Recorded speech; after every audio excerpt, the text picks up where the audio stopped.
Roy, how's it going? Just fine. Good, good. Just came back from a nice hike this morning. Oh, did you? Yep. Good. Sure. Where'd you hike? Cheyenne Canyon. Okay. Weather was good. It wasn't too hot. Not too bad.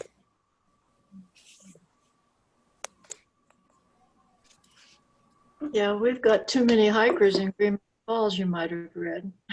Yeah, right, yeah, I saw that. Gotten a little tense, I guess you'll call it. Here's Catherine. Hi.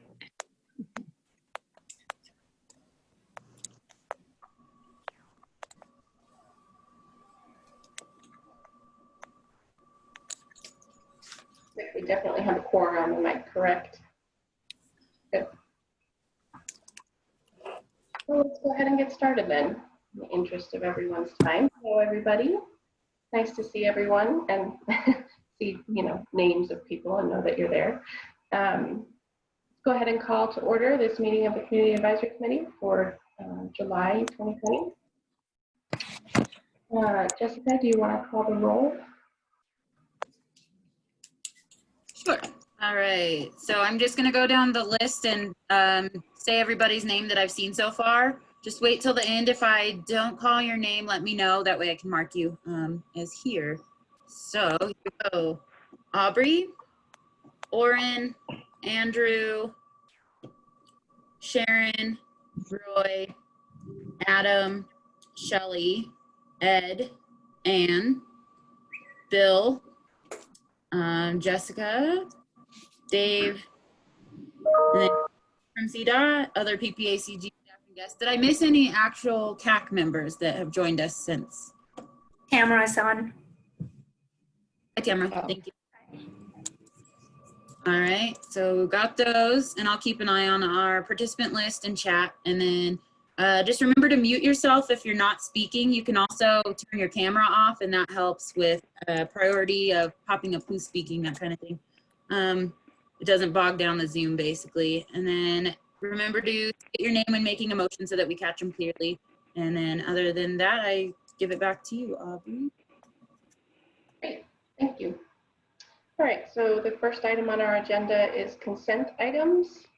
Does anyone have any objections to consent? Want to pull anything off?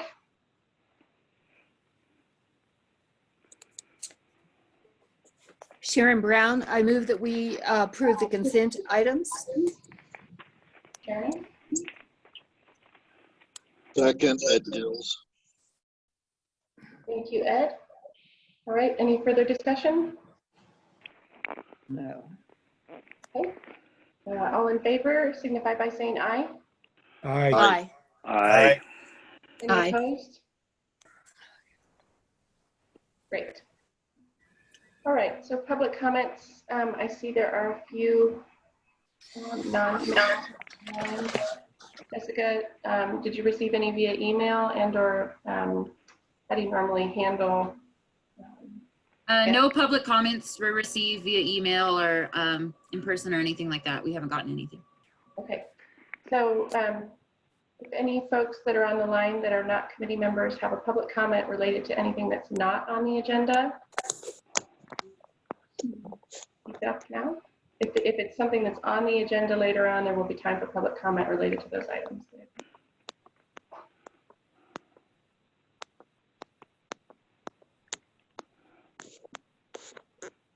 Great.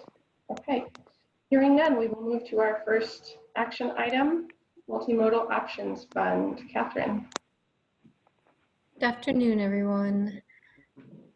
So as we brought this to you a couple months ago for the first round. So this is round 2. So this is the Multimodal Option Funds project selection coming from Senate Bill 18, which includes multimodal option funds.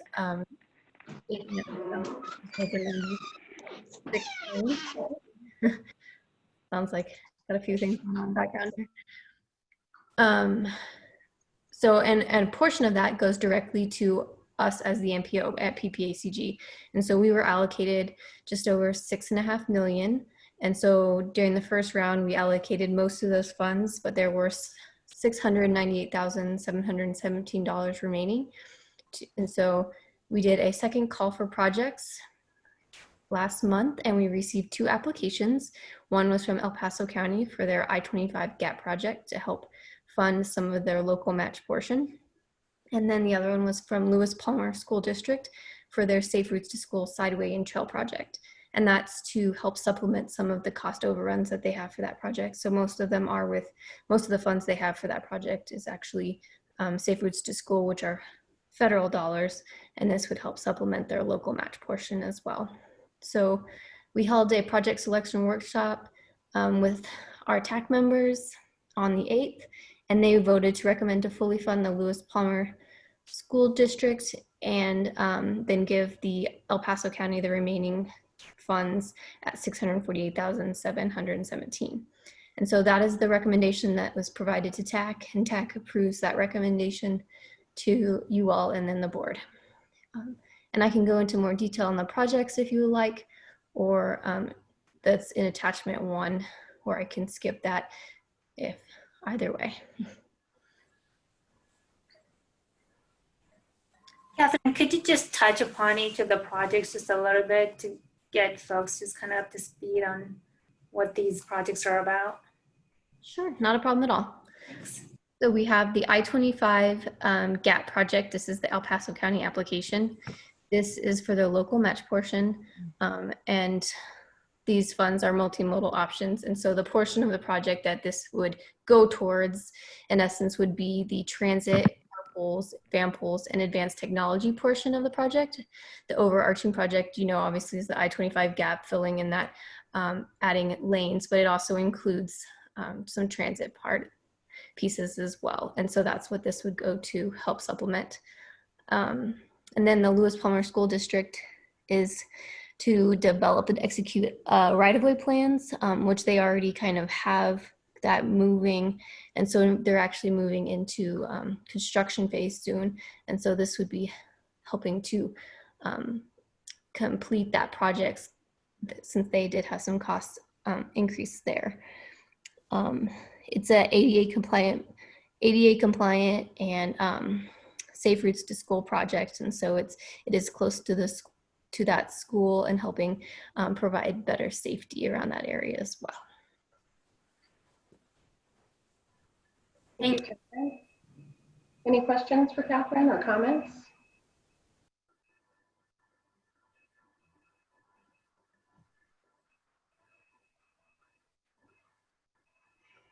And then one last thing just to add. So if you do approve or recommend approval, this would be recommending approval to be included in the TIP. I just wanted to point that out. It'd be included as TIP amendment number 3 to our 21 through 24 TIP. Okay, thank you. I do have a question for you, Catherine. So how much of the GAP project is left unfunded? I guess my question is to assume that these funds are actually going to be used on the, the sort of the carpool lanes, et cetera. Does that mean what was originally budgeted for that portion will get shifted somewhere else, and how much of a shortfall still remains? So there, in the contract, there's a bunch of different funding sources for this project. Federal grants and state funds, and then there were local match portions put in the application. And so El Paso County had a large chunk that they had put in that contract, and they are short on some of those funds. So they're trying to make up for that with these funds, and then also they're working with us on some SDP Metro funds as well to help fill that gap. And so there's about a $7 million actual shortfall kind of there from that end. So they are working diligently to try and make up for that. And this would be obviously not a huge portion, but at this point, kind of anything helps, especially with the COVID situation. So that's where that would fill in. Which school are we talking about helping fund? I guess it's ADA compliance. I know it's Lewis Palmer, but which one? I'm not sure. I'm sure it's in an email I have somewhere. I can search for it and get back to you. Like I'll search while you guys are talking about other things, but I'm not sure exactly Okay. what it is at the moment. Thank but I will you. find out, of Okay, thank you. course. Any other committee member comments or questions?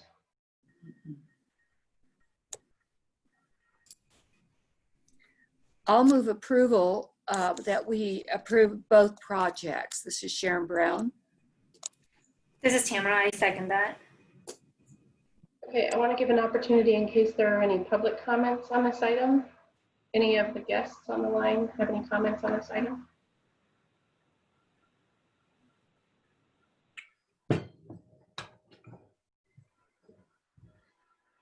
Okay, hearing none, any further discussion from the committee before we vote?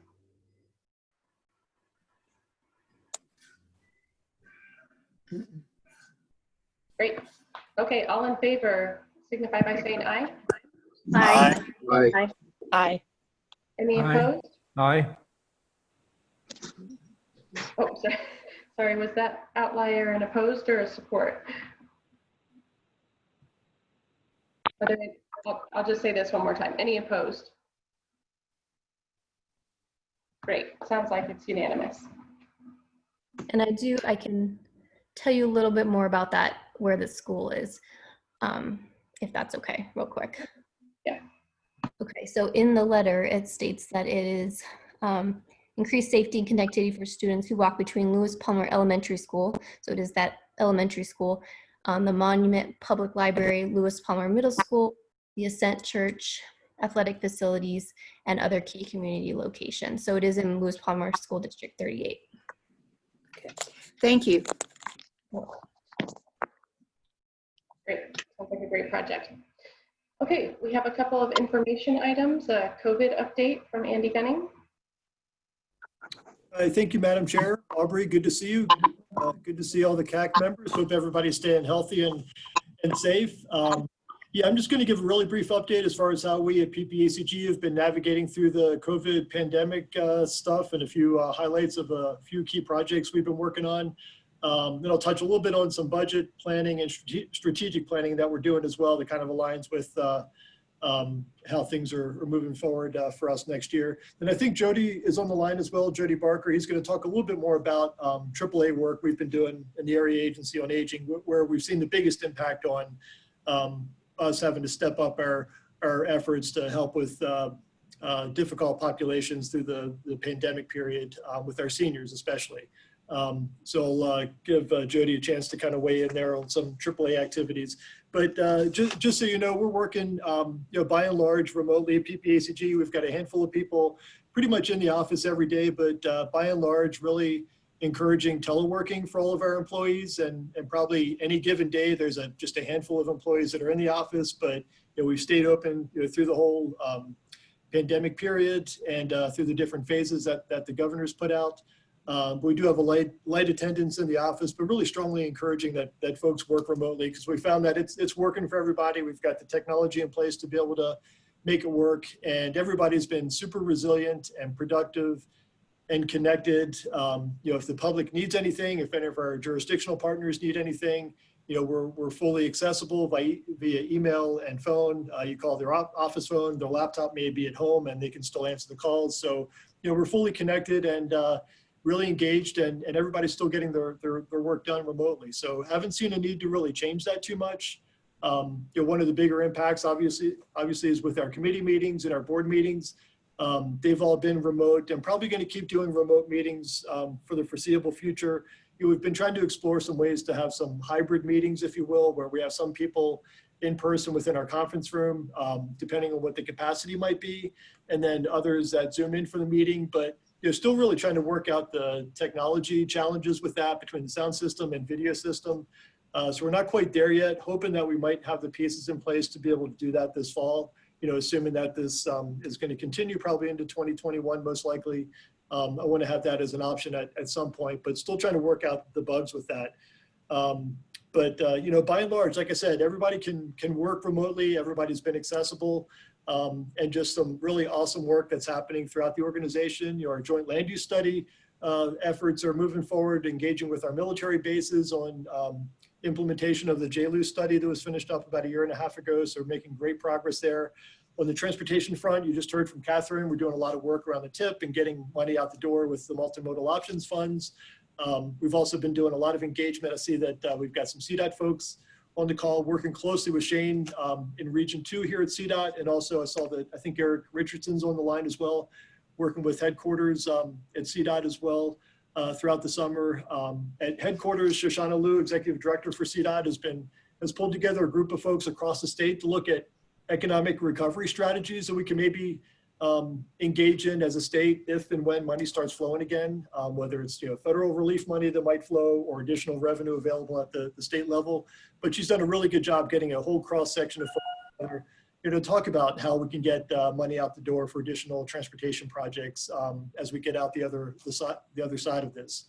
But also working with the Region 2 folks, like I mentioned, and trying to figure out, you know, given limited funding and a little bit of a shortfall, which projects may need to get delayed, you know, and get to those a little bit further down the road, just given the fiscal constraints that we're dealing with. On the environmental planning front, I didn't have a chance to join it personally, but Samantha Bailey, our environmental planner, I know she's working with our water quality management consultants and setting up a hearing we have with the State Water Quality Control Commission board next week for a final hearing on our water quality management plan, the 208 plan that worked its way through the PPACG process last year. She's also been tracking ozone-related issues throughout the summer. Thankfully, knock on wood, it's been a pretty low wildfire season, and that's a big driver of our air quality challenges, along with a bunch of other sources related to transportation emissions and a lot of other pollutants out there. But knock on wood, we've had a decent summer so far, but we're not out of the woods yet, but you know, tracking that very closely. And then on the AAA side, just doing, you know, yeoman's work with Jody and his staff with reaching out to our senior population in this really difficult time. And Jody will talk a little bit more about that here in just a moment. So really pleased with the work that everybody's been doing. Our staff members have really stepped up and, like I said, have been fully engaged and haven't really missed a beat, and just really pleased with that. The other side of the coin of all this stuff with COVID-19 obviously is the fiscal and financial implications of it.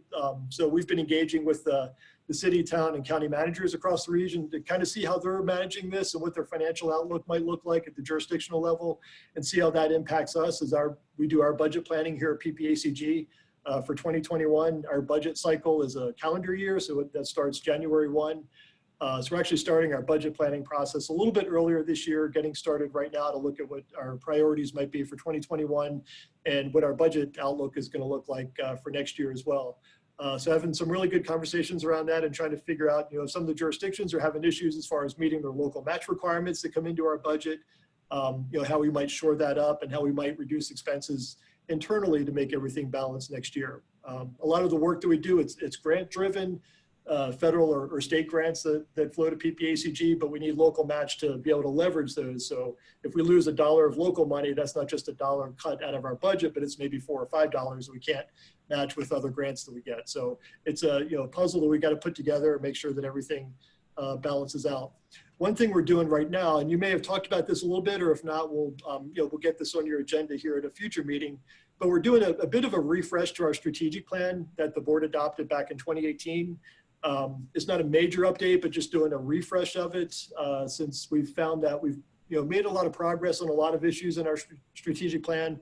And this is a good chance to really take a look at where we need to be in 2021 and get that aligned with our budget priorities and beyond that as well. So we'll talk more about that as we get some drafts together with our board work groups and the different themes within our strategic plan, but pretty excited about that opportunity to get that aligned with our financial needs for next year and get us all in alignment from that standpoint. So with that, let me pause. And Jody, if you're on the line, if you want to jump in and talk a little bit about what the AAA has been up to through this period as well, that would be great.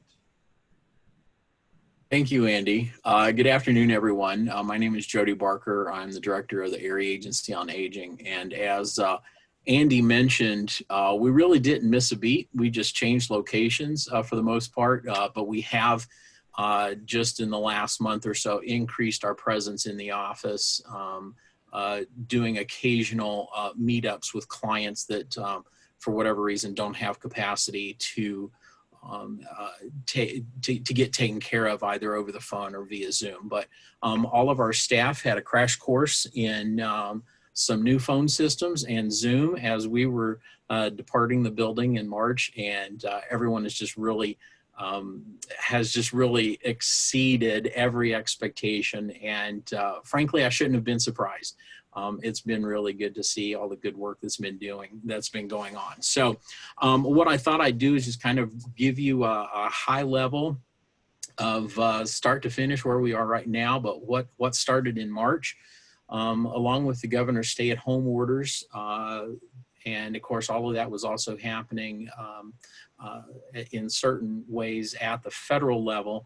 With the major disaster declaration signed by Governor Polis and the president, it allowed some flexibility in how we use our funding. In addition, the Administration on Community Living, which is the federal organization that oversees the Older Americans Act funds and ultimately the Older Coloradans Act funds, created initially in March, April, the Family First Act, which provided funding directly to our region to help specifically with food distribution and additional food purchases. So those streams and access to foods and materials became quite challenging, and some of our providers had to go outside of their usual ordering systems to ensure that there were proper foods and groceries available to their clients and to the many clients who began to call in for services because of the lack of transportation. So we received that Family First Act was about $424,000, along with the major disaster declaration that allowed us to have a little bit of flexibility in how we used that. So it was generally a mix of actual grocery provision, but also delivery of those groceries. And so instead of putting people on a bus and getting them to the grocery store, we were allowed to use the vans and buses through our providers to take groceries and meals to the seniors in their homes. And so it all served in the proper balance to make sure that we were following the state guidelines of the state stay-at-home orders in March and April. Along with those, that type of service by our providers, obviously there were some changes that had to happen. We had providers who had originally contracted with us for certain services that were not able to be performed. With the major disaster declaration, we were able to transfer those funds to other areas of services where they were seeing an increase in need. So for example, a small organization that had contracted with us for transportation for their clients, we're beginning to see extra calls from those clients, and we were able to move those funds to provide some extra counseling services and mental health support for their client base. So that's just one of many examples. We also increased calls through our providers and ourselves in calls of reassurance. It's just that simple. The volunteers or staff of different providers, as well as staff with the AAA office, were calling clients to check in on them, make sure that they had the services that they needed. As you might imagine, someone who came to us in January, February with Medicare questions suddenly now find themselves at that time without access to meals delivery. How are they going to get to their doctor's offices, that kind of thing. And so our calls were a proactive way to make sure that those folks knew how to access additional resources that they may not have been aware of earlier on in the year pre-COVID. One of our staff members, Melissa Mart, some of you may recognize her name. She's our special projects administrator.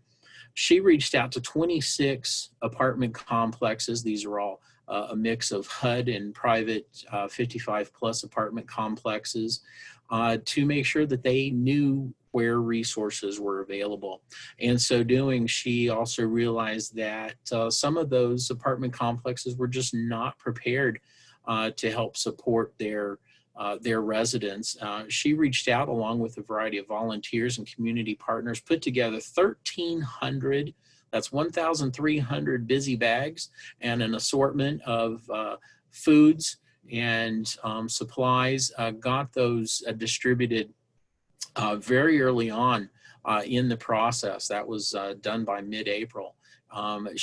Because of that, she has now created outreach opportunities where we are seeing those managers and staff on site calling us to help support their clients. So just love that project, and it's ongoing.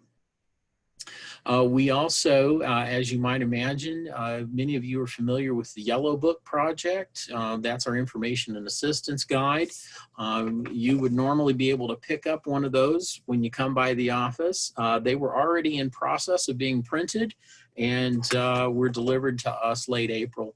And so we, for a while there, we had 5 pallets of Yellow Books sitting in the conference room. So you might have had to sit someplace else. But the beauty of getting those in when we did is it also gave us an opportunity to enlist some volunteers from our RAC.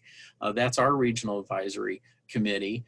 To help distribute to folks who were not able to get to us. So we have a 24/7 spot out on the parking lot next to the bottom of the steps now. If you were to come in the first floor, right there on the parking lot, you can pull up and grab one of the Yellow Books out of that newspaper box. So those are available 24/7. But we had folks calling us who said, I can't get there, whether it's by transportation or I don't want to go out. We recruited about a half a dozen volunteers from our RAC committee, and they distributed those all over town to about 70 individuals.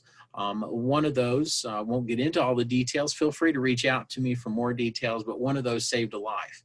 And I will leave it at that. That's a little teaser for you to call me and ask for more details.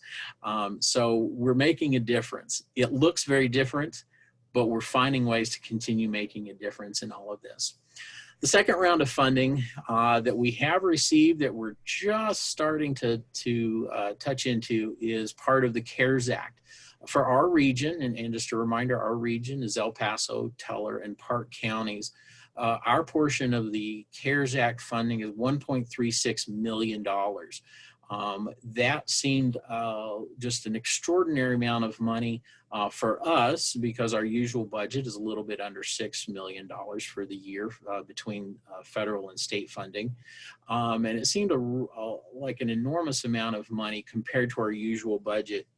But with the state funding, the state budget deficit, we are now expecting to receive some cuts in this year. We will be able to access the CARES Act funding to help make up that difference, as well as continue some exciting projects from our providers and from our office directly across the next year. And so we are looking at a variety of opportunities to serve not just the city, but the region as a whole, and make sure that our seniors are receiving the services that they need. So we are still plugging away and doing great work. I'm very proud of our staff, the way that they've stepped up and just taken on an interesting challenge. I appreciate their flexibility and just how we've had to change. Many of you may be aware that open enrollment is coming up. That's typically October 15th through December 7th.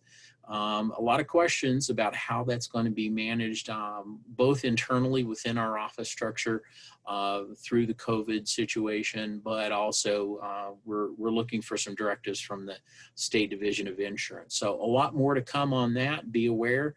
If you are sharing open enrollments coming, let them know it's going to look very different. We don't know what that is, but we will have a plan in place and we will serve as many people as absolutely possible, as we always do. So with that, we do have an introduction of a new employee. I'll let Andy do that when I hand that back to him. But as I mentioned, in February, a very new AAA director. I thought I had things figured out, but surprise. But it's been really good. It's a fantastic team to work with, and I'm very proud of the people I work with at all levels. So with that, I am happy to answer any questions if I may. And I noticed, Jody, that that Laura was able to join us, so we could maybe jointly introduce Laura Cruz. As you know, we've talked a little bit about this in the past, that that we provide support for senior transportation through the AAA. And it's a bit of a fragmented service because you could also contract with MMT at the city to also get senior rides provided throughout the region, and a little bit fragmented, but the city through MMT was the federally designated recipient of federal FTA funds that flow to the region to provide that service. We provided the same service with the same service providers through the AAA. So there's been talk of getting this all consolidated under one umbrella, and it was decided MMT was fine with this. Wasn't a hostile takeover by any means, but MMT was fine shifting that responsibility over to PPACG, and we gladly said, yes, we'll take that on. We got to make sure it works financially and administratively and otherwise. But to really make that happen, we needed a mobility coordinator, somebody that thinks about this when they wake up in the morning and figures out how we're going to get this all coordinated and get service out the door for seniors that need transportation service. So we went through a recruitment process a couple months ago, and super pleased to introduce our new mobility coordinator, Laura Cruz. Laura, if you want to unmute yourself and jump in there. And if you want to say a little bit about yourself, you moved cross country from Tennessee in the middle of the pandemic and start this new challenging job. So yeah, sorry you can only see half of my face. Yeah, I moved from Chattanooga, Tennessee. I came from working for the Chattanooga Area Food Bank there.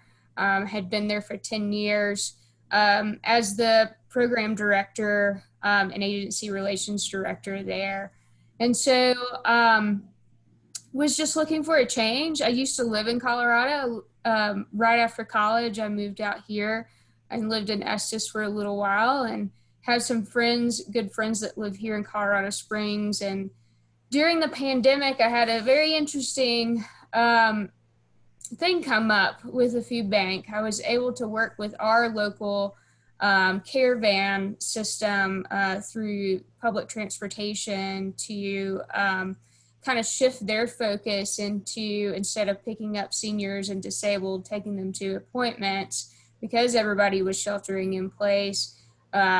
They stepped up to the plate and was taking out food boxes to anybody who called through United Way's 211 system needing food assistance. And so that partnership there, as well as working with the Senior Health and Aging Committee in Hamilton County, where Chattanooga is, for the past several years, really sparked my interest in this role.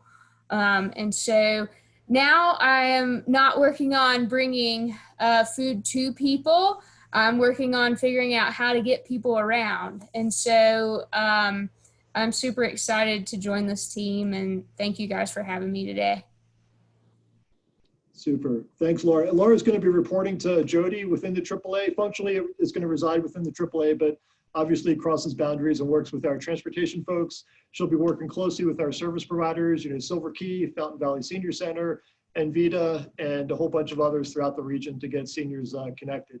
So, with that, Aubrey, I'll pass it back to you, but if you guys have any questions, we're happy to answer whatever might be on your minds. But I'm super pleased, couldn't be more pleased with the work that our staff has been doing through these past 4 months, and it's going to be going on for a while, obviously. I mean, these are really difficult times for a lot of different reasons, but folks here, like in a lot of different organizations, have really been stepping up and have been resilient and flexible and determined to get the job done and to help our population in need, and also get the normal stuff done as well, and get the bills paid and all that kind of stuff within our organization. So I'm really super proud of all the work that our folks are doing.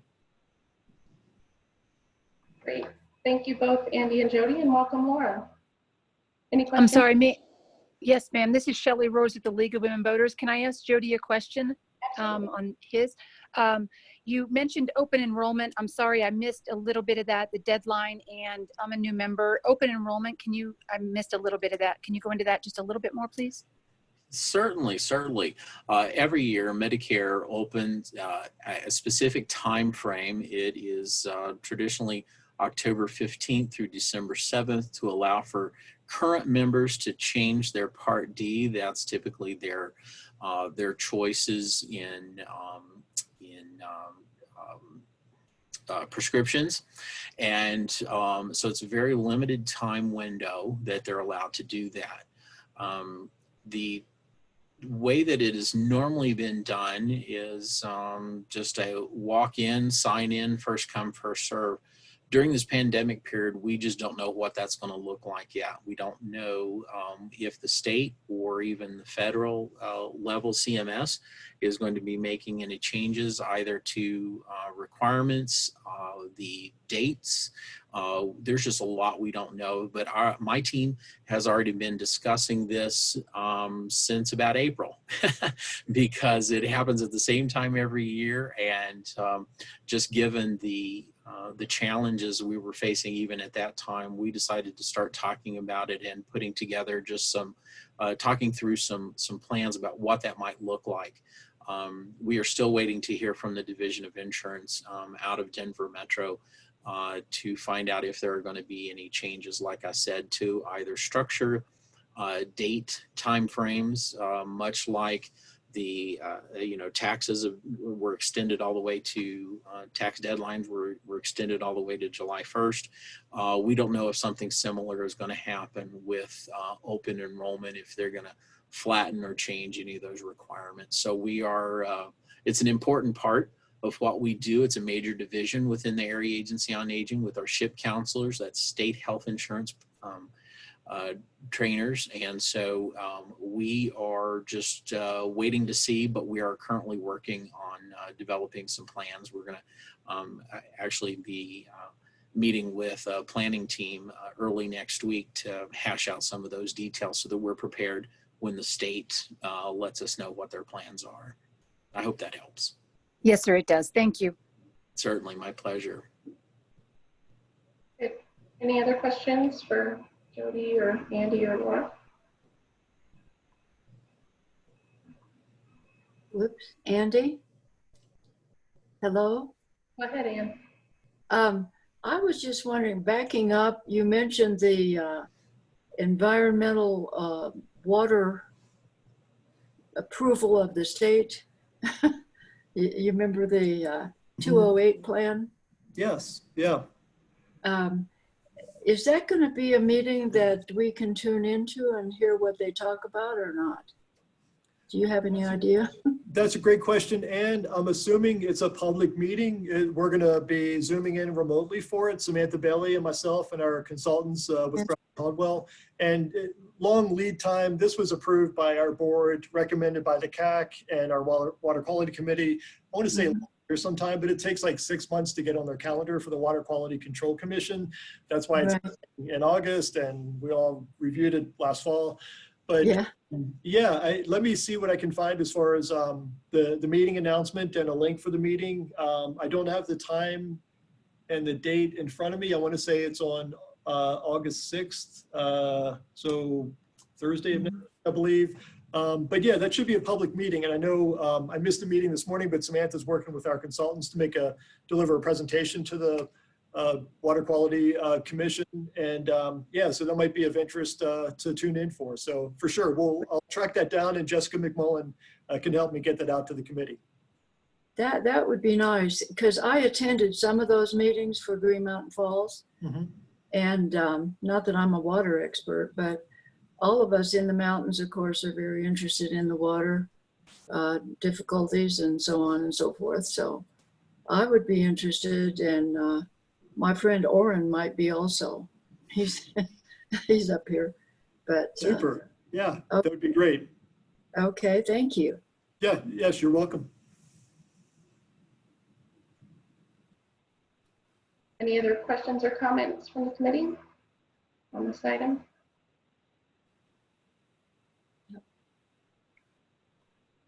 Okay, hearing none. Any comments or questions from guests on the line?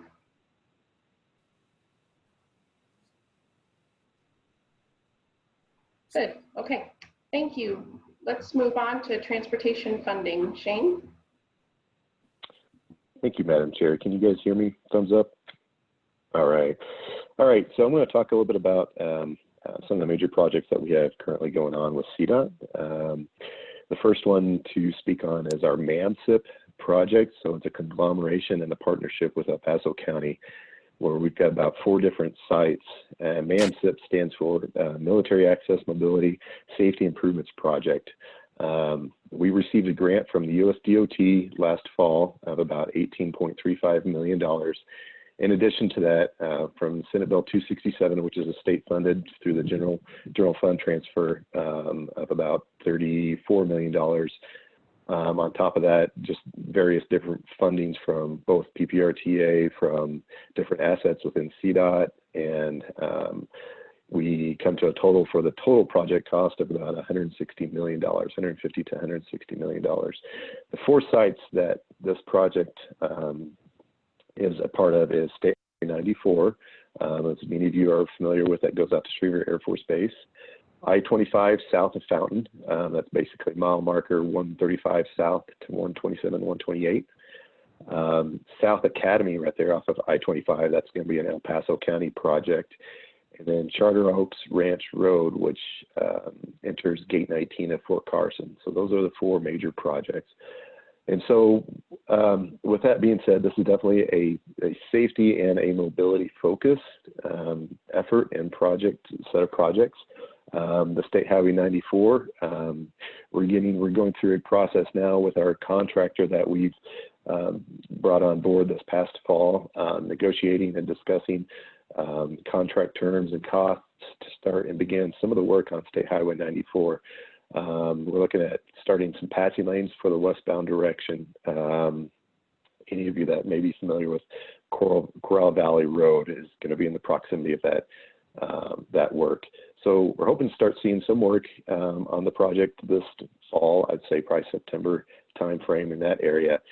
The majority of the rest of the work will begin probably over the winter and spring, with that being I-25. We expect a lot of the work on I-25 probably to begin, I'd say, January timeframe. And some of the work that's going to be involved there, we're going to be, as those that travel that corridor know that the road is in pretty rough shape. We will be replacing the asphalt with a concrete overlay through that section. We're going to be widening the shoulders to 12-foot lanes. We're putting up concrete and barrier in the median, and as well as replacing the bridges at I-25 and South Academy. The South Academy component, where it's the El Paso County project, that really begins on I-25 and heads to the east towards Bradley, and it's really adding a 3rd lane and connecting through that area, as well as shoulder widening. And then Charter Oaks Ranch Road is really a condition upgrade, as well as some gate improvements and pedestrian and drainage improvements.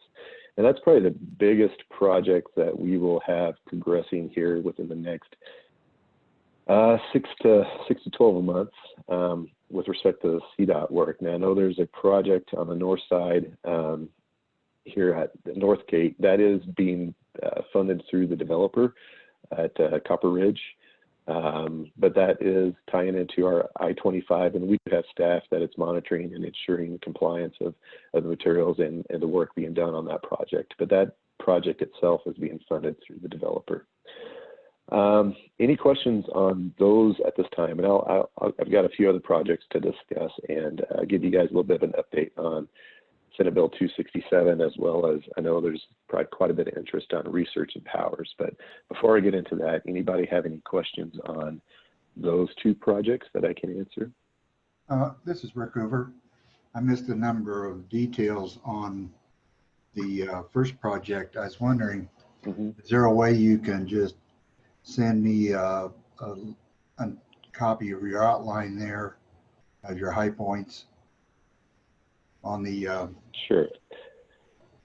Yeah, what I'll do is I will send to Jessica. We have handout and also a website for the project as well that we can have her distribute to the members of the CAC if that will work. That would work. Thank you very much. Okay. Right. All right. A few other projects to discuss. I know research and powers is definitely an interest here in our community, as well as extremely high interest of mine. I will say that the pre-construction or the design side of the project is essentially complete. The idea was to have it funded through Senate Bill 267. Unfortunately, due to COVID and really just kind of a drawing back of our economy, we've had to put that project on hold for construction. That being said, if we were to receive any additional funding through the state or even through the feds, and Andy, I know this is a high priority for PPACG as well as CDOT, but if the funding amount were great enough, we would definitely pursue getting that one under construction. And so that is a priority for us. Again, it's just a matter of really getting that construction funding in hand to be able to progress and move that project forward. Other projects that you see throughout our community that's going forward, we do have a, many of you are probably familiar with South I-25, south of Fountain, and just kind of the conditions there with an open median. We do have a project that's progressing currently where we are putting in a cable barrier for about 3.5 miles south of Fountain. And so that is a night job. We expect that to be completed this fall. If you've driven up through US 24 to the west towards Woodland Park, we've completed one project that began at 8th Street and finished up at Manitou, and then our second project that we began this summer, picking up at Manitou and going up to Chipeta Park. It's progressing very well. We've got a few button-up items to do, but that one will be completed this summer as well. We will be taking a break on US 24 next year, and the reason being is the next project will pick up at Chipeta Park and head west through Woodland Park. The reason we needed to wait a year to do that work is we expect as we go through Woodland Park, we're doing ADA ramp upgrades, and in doing so through that town, we will need to acquire, or not acquire, but obtain essentially some temporary easements to do the work. And so that's kind of a time-consuming process that we need to go through first before we can get that project underway. And so expect the next phase of US 24 West surface treatment to begin. Again, that would be at Chipeta Park going through Woodland Park. That will likely be the summer of calendar year 22. Outside of that, we do have some potential bridge rehab projects throughout town that will be coming up next year. We do have some projects currently on the east side of town out on 94 and Payton intersection, as well as a passing lane section that's being under construction currently on US 24. A lot of work going on, a lot of work continuing to be planned. I'd say the biggest slowdown that we've seen with respect to funding on CDOT construction side would be that Senate Bill 267 funding that we were anticipating for research and powers. And so with that, I'll open it up to questions that you guys may have for me. And Andy, by all means, chime in if there's an area that you'd like me to address. Thank you, Shane. Any questions for Shane? I have one. Oh. Go ahead, Ann. I was just wondering, I've kept up with Ute Pass area. I think Shane is the one that sends out stuff. And, up to Chipeta Park, and then you're going to go on through Woodland Park.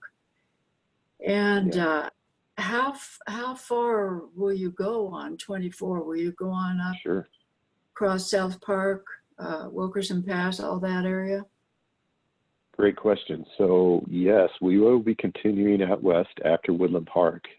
We have another phase behind it, which would be calendar year 23, which I expect it will take us to the intersection at Divide. That will be our next surface treatment behind it.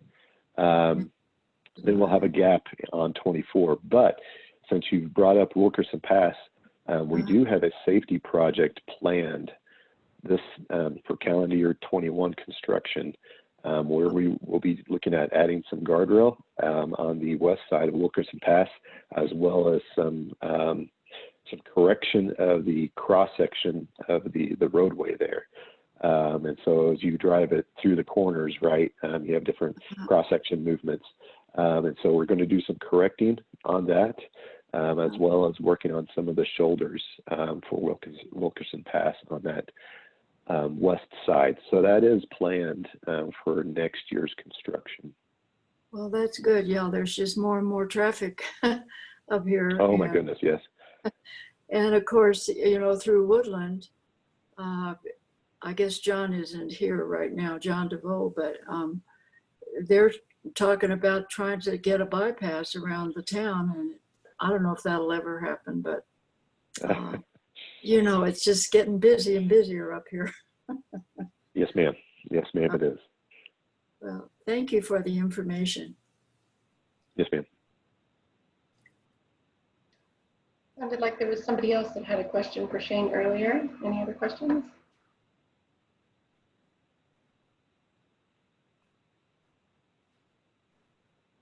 Okay. Okay. And real quick, So, there we go. I had my mic off. On the research in powers, did you tell us, indicate what the delay, how much delay there is going to be on that? I don't know. It is truly a matter of receiving funding for construction. Again, we have it ready to go with respect to it being designed. We finished up our design essentially this spring, early summer. We have a few things to button up with right away and environmental, but that is not a delay in the sense of being able to take it out to construction. It is truly, if we receive I would say a stimulus from the feds that is focused on transportation, that would be a potential avenue for funding it for construction. But right now, I do not have identified funds for building the project. And I do not, unfortunately, have a timeline as to when that funding would become available. Gotcha. Well, you know, it's a whole mess all the way from the bridge there at Woodman down, because that's an ankle breaker down there. Yes, sir. Okay, well, I'm just hoping that will get going pretty quick, because that's a critical area right there. And I absolutely it is, and it is my top priority to get funded first once we get enough money in to be able to afford to go to construction. I appreciate that. The other thing is, when you're working on Wilkerson, maybe you can put some camber in those curves going on the west side.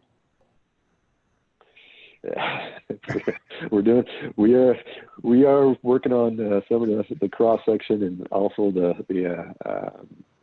shoulders and guardrail. Thank you. Yes, sir. Sharon Brown Fountain. Do you know the approximate date that your charter Oak Ranch Road? So I would say that I'm going to look at this winter as to when we would be able to possibly get under construction with that one. We've had to go through, and I won't go into all the details of it, but there's definitely some contracting challenges. Getting all of our funding together and all that put together, as well as working with our partners. And so that's really kind of been one of the bigger challenges on that project. It is designed and it will be ready to go, but I'm hoping for it to be the first part of winter that we would start construction. Okay, thank you. Mm-hmm. Okay. Great. Well, thank you guys very much. I will send to Jessica for sure an email with the website and handouts for the MAMSIT project. Andy, go ahead. Yeah, no, I was going to say, Madam Chair, if I could, Shane, I just wanted to convey to the full CAC, Shane and his team have been awesome to work with. Again, sticking with the same theme that this is just a really difficult time. This is a tough time. I mean, it was hard to fund big transportation projects before COVID hit us. we were fortunate to get Senate Bill 267 and some infusions from the General Assembly to pay for some big transportation needs. And then you get the rug pulled out from underneath you with us falling off this cliff pretty much. And this is tough, but Shane and his team and our new regional transportation director for Region 2, Rich Zamora, just are super supportive. They know what our needs are throughout the region. They keep us informed and keep the city and the county informed, and just are really awesome partners. So, we'd love to get research and powers going, as soon as we possibly can, but there's so many things that are just out of our control at this point. But in the meantime, we're totally locked up with what Shane and his team are doing, and they're just great partners. So we'll keep everybody posted. Great. Thank you, Andy. Okay, any other final comments or questions on this item?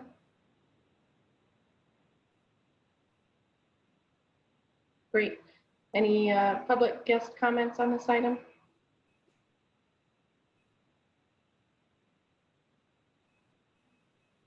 Okay, wonderful. All right, so it's time for member discussion. I'd like to start it off by asking our two new members, Carol Campbell and Dave Bechtel, to introduce themselves briefly, not to put you on the spot, but Carol or Dave, do you want to jump in and welcome to the committee? I will jump in. I'm Carol Campbell. I run a company called Mad Woman Marketing Strategies. I've served on a lot of different boards and committees and organizations locally. Aubrey and I actually know like Workday. And so I'm super excited to be here. I've always been interested in government and interested in, trying to make connections to help make things better. I'm a landlord, so I have a little bit of experience there. And I live in Cascade, so I'm excited to represent the west, somewhat rural side of things. Great, thank you, Carol. Welcome. Yeah, this is Dave Bechtel. So I'm up here in Monument. My wife and I moved here in 1988, retired Navy guy, and then worked as a defense contractor for another 23 years. I've been active with the Regional Advisory Council that Jody talked about. I was chair of that for a number of years. I've been very active in activities up here in the Tri-Lakes area on school district related matters, Tri-Lakes Fire Department related stuff, and with wildfire prevention. So I've got a real community focus, and I'm timed out on the RAC, and I figured, well, I've heard a lot about the CAC in the past and sort of been monitoring it from a sidelong look at it over the last year or so. And I said, hey, I think this is something I can really provide some different thinking, and I can also provide thoughts on what the needs are and how we can best accomplish them. So I'm looking forward to it. I'm very excited about it, and I look forward to working hopefully face-to-face live sometime in the not too distant future. Great, thank you. Welcome to you both. Any other member discussion? I just have one comment. My name has not been on the attendees list. Thank you for bringing that up, Rick. Thank We'll you. get that fixed for you. Any other member announcements or discussion?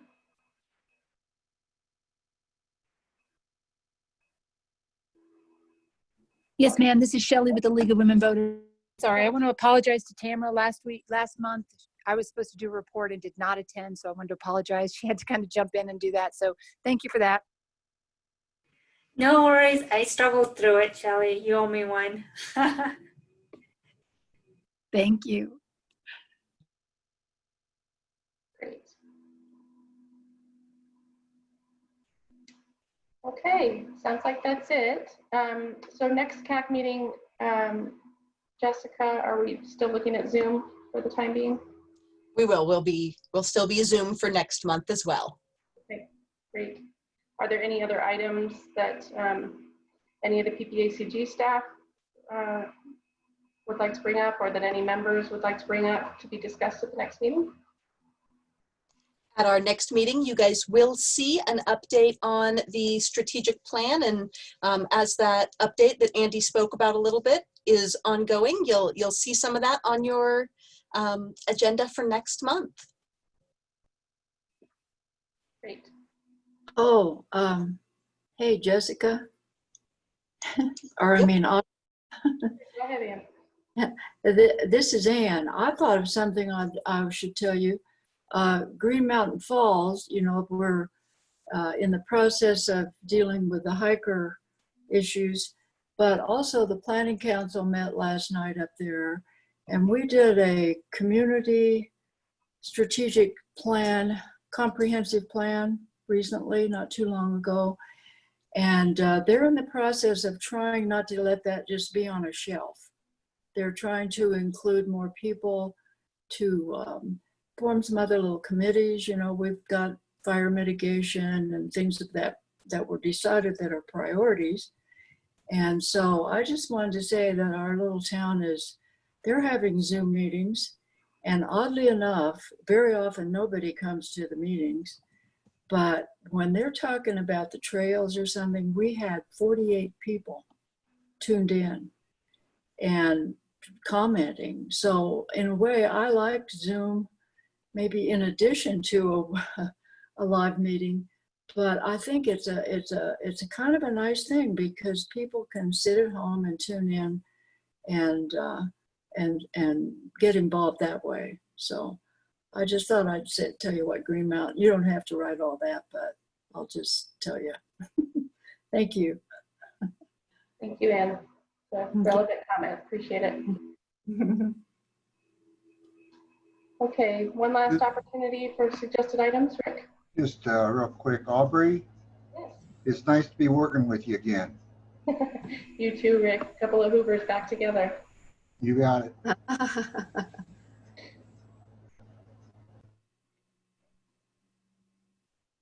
Okay, everybody has the meeting and event schedule at the end of their agenda.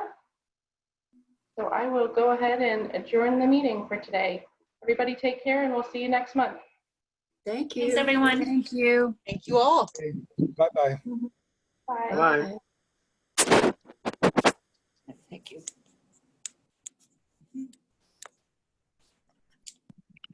Whoa.